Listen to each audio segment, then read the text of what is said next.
How's it going, guys? The new year just started, and I figured I'd make this video talking to you guys about the bench cards that I've been making.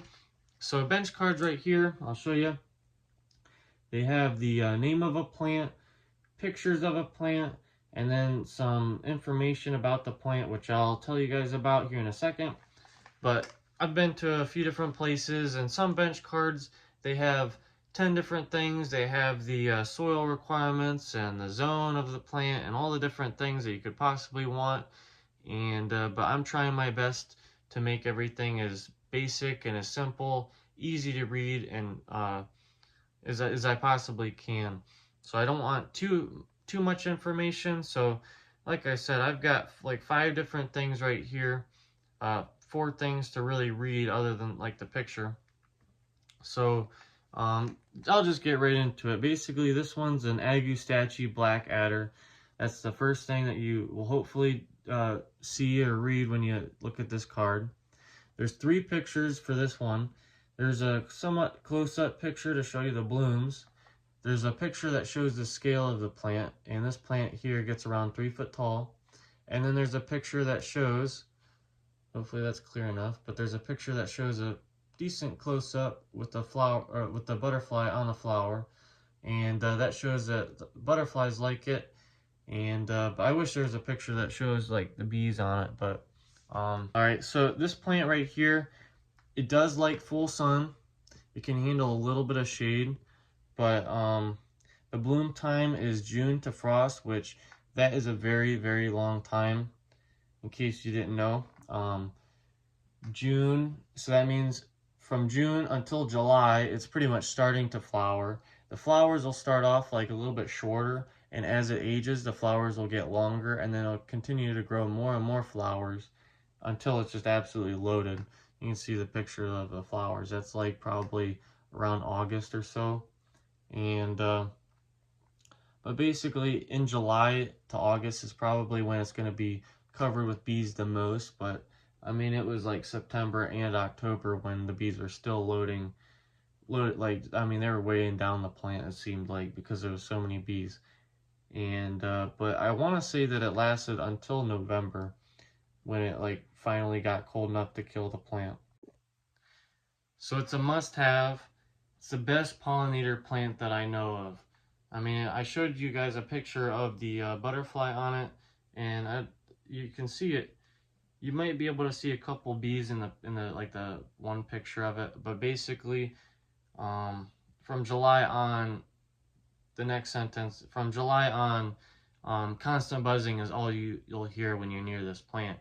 And it's the honeybees and a couple bumblebees, but I mean, they're so focused on the plant that they never really swarm, like they never really go around you. And because there's dozens of bees, but I'll stick my hand in the plant, and they don't really care about you because they're so focused on the plant. They absolutely love this plant.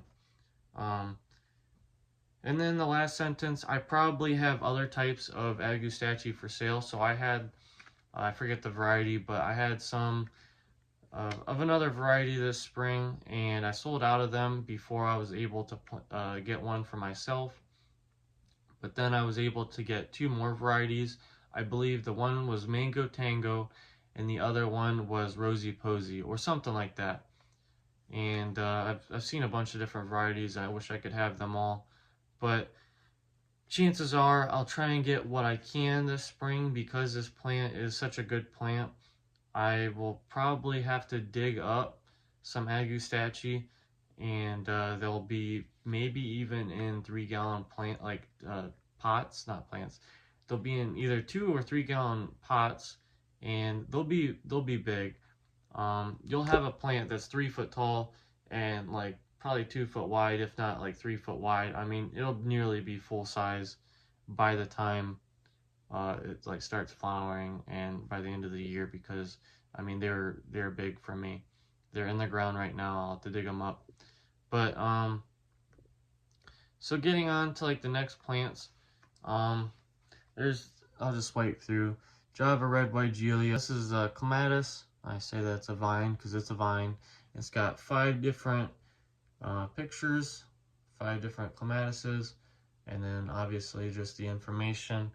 And like, I'll just read this one real quick. It blooms like crazy and then blooms again in fall. Each variety is slightly different, but they need some sort of support, being that it's a vine. It grows around 6 to 10 foot tall, and shading the base with another plant might help the plant stay healthy and alive.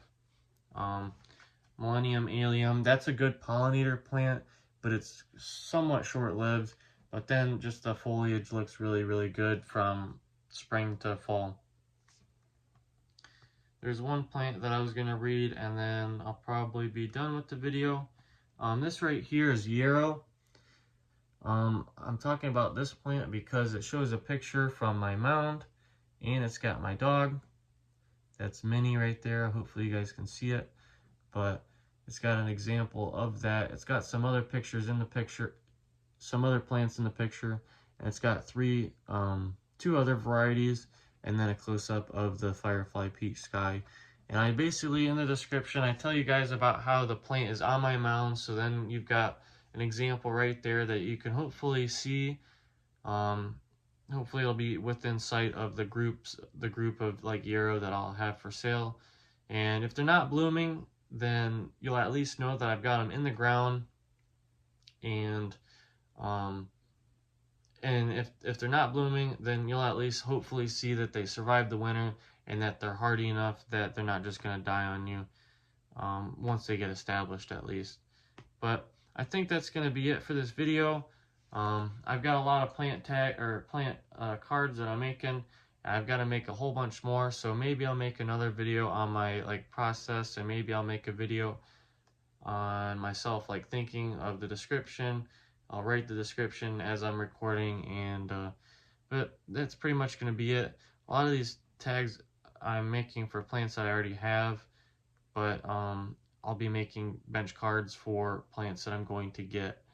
I'm not going to have bench cards for every single plant, and so I guess we'll just see what happens. But if you want or need something specific this spring or summer, then let me know, and maybe I'll be able to get it before I as I buy all the other plants and stuff and grow all the plants, then, or maybe I'll just set it aside for you. But subscribe if you are still watching this, and check out my other videos. I'll be hopefully making some more videos, and follow me on Facebook and all my other social medias and everything else. So that's going to be it for this video, and thanks for watching.